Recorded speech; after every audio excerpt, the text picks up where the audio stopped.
এবাৰ আৰু মেট্ৰিক এটা ক্লাছ পৰীক্ষা ধৰণে হ'ব।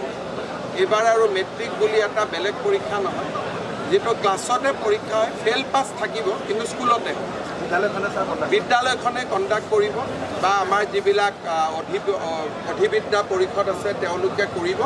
ক্লাছ 12 টো বোৰ্ড হ'ব, 10 টো আৰু বোৰ্ড নহয়। এতিয়া 10ৰ গুৰুত্ব নাথাকিব, মানে চেণ্টাৰত নাথাকে স্যাৰ। চেণ্টাৰ 10ৰ আৰু গুৰুত্ব নাথাকিব নতুন শিক্ষানীতিত। এইটো ক্লাছ 12 যাতে ল'ৰা ছোৱালীয়ে 10ৰ পৰা 11-12 পঢ়িব পাৰে, নতুন এডমিশ্যন ল'ব নালাগে।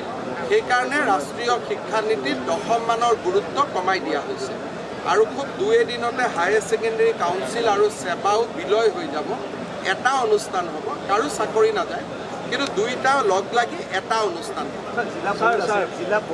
এতিয়া জিলা বোৰ্ডেও পাতিব পাৰে, সেৱাইও পাতিব পাৰে, সেইটো বেলেগ কথা। কিন্তু আগৰ দৰে মেট্ৰিক বুলি যিটো এটা পৰিৱেশ হয়, সেই পৰিৱেশটো নাথাকিব। পৰীক্ষাটো যদি বোৰ্ডৰ কাম নাথাকে, বোৰ্ডেও পাতিব পাৰিব, এইটো শিক্ষা বিভাগে সিদ্ধান্ত ল'ব।